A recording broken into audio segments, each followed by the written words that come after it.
even if we dramatically reduce the death rate, and really provide actually for a very high quality of life, because the same technologies that are going to provide substantial expansion to human longevity are also going to provide substantial expansion of resources, water, food, housing, physical things that we need for our lives. So we'll keep making babies even though we are immortal, right?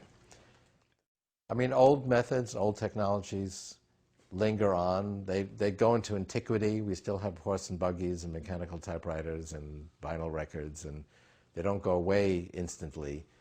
We'll have other ways of reproducing ourselves, but what about sex? It will be separate from reproduction. Tell me about sex in the future, especially the virtual sex. Well, what is sex like today? Is it only done for reproduction? You know, almost well over 99% of the sex is done for intimacy and communication, relationships, sensual pleasure, you know, for all kinds of reasons other than reproduction. And we've already separated, you know, to some extent, the biological function from these communication, social, and sensual functions. But describe how it's going to be. Well, for one thing, we'll have sex in virtual environments. Now, there's a lot of sex already in Second Life, but it's requires a little bit of imagination, because it's really what you experience is just the sound and visual image of your avatars having an interaction. In the future, virtual reality will be full immersion. It will feel like your body is in a virtual environment. And it could be the same body you have in real reality or a different body, but you'll be walking around. I mean, the way that will work, the nanobots will go into your brain. They will expand your intelligence. They'll interact with your biological neurons. They'll be on the internet. But they also could shut down the signals coming from your real senses, your eyes, your ears, your skin, replace them with the signals that your brain would be receiving if you were in the virtual environment.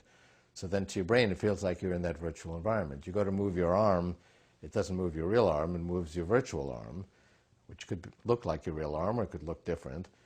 And so you can be an actor in these virtual environments. And the environment can be different, just like choosing a different website. Some will be like earthly environments, like walking on a beach or the Taj Mahal. Some could be imaginary environments that don't exist on Earth or couldn't exist on Earth, that are fantastic environments. You can choose different bodies with different environments. A couple could become each other and take on each other's body, or you could just become, take on the appearance of some movie star or whatever you want. And then you'll have interactions with other people, just like you do today on Second Life, but it's only visual and auditory. In the future, it will be tactile. You touch another virtual person, you'll feel them. And so you can engage in sensual experiences, from shaking hands to having a sexual experience. So we are going to be immortal and we can take any shape. We're going to be like gods. Well, there's an interesting discussion about immortality. It's not necessarily the case that software lives forever. It can transcend the hardware that it's on. Right now, our software runs in our brains. So and the software is built into the shape of the brain and the connections and so on. But when the hardware crashes, the software dies with it. We have that idea, call it death. We don't have that idea with our machines. We can already see that the software has a separate life from the machine. You back up the software, you can smash the machine, and then you recreate the personality of the machine by just loading the software in another machine.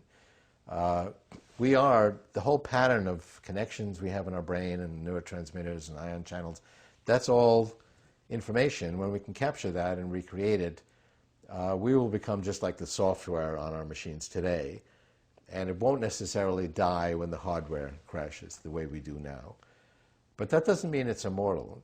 Suppose you forget about some word processing program and you go back to it 25 years later, and it's a program written in WordStar.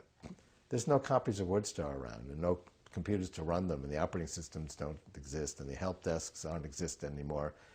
And try recreating that software program. It's pretty much dead because you forgot about it. the lesson is that software lives only if you care about it. That's pretty much true of our lives today. If people don't care about themselves, they don't tend to live very long. But that will very literally be the case. We will have to maintain ourselves. You can't just forget about, your software files for 20 years and come back and you'll find that it's disintegrated. It doesn't run anymore. Nobody's kept track of it. Nobody backed it up. It doesn't run on the latest hardware. So that's actually kind of a moral lesson, that software lives if somebody cares about it. And when we become software, we will live if we care about ourselves.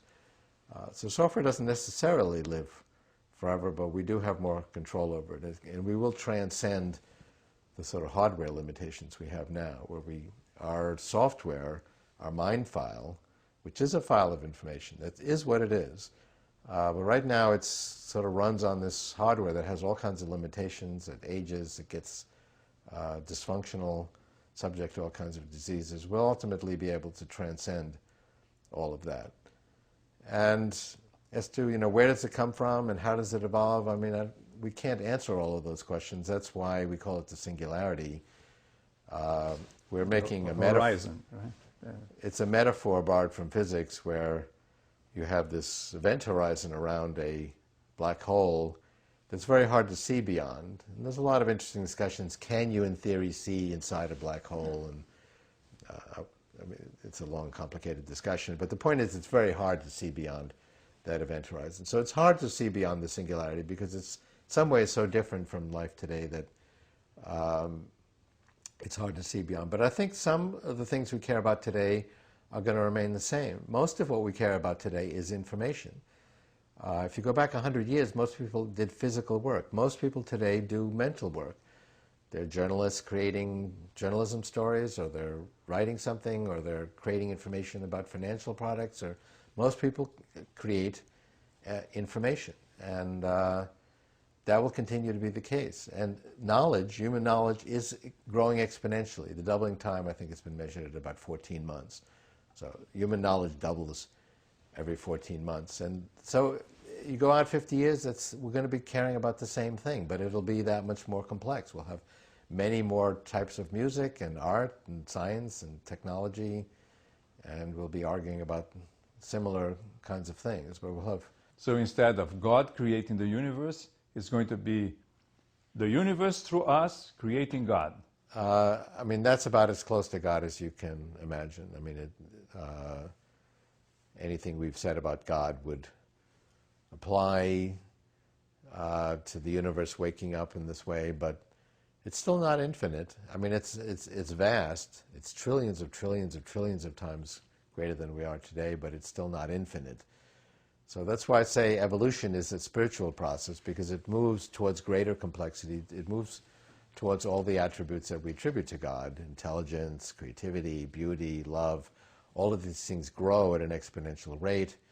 God has been described as having those attributes at an infinite level.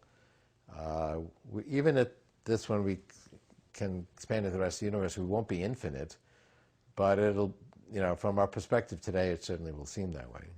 Thank you. That's great. That's wonderful.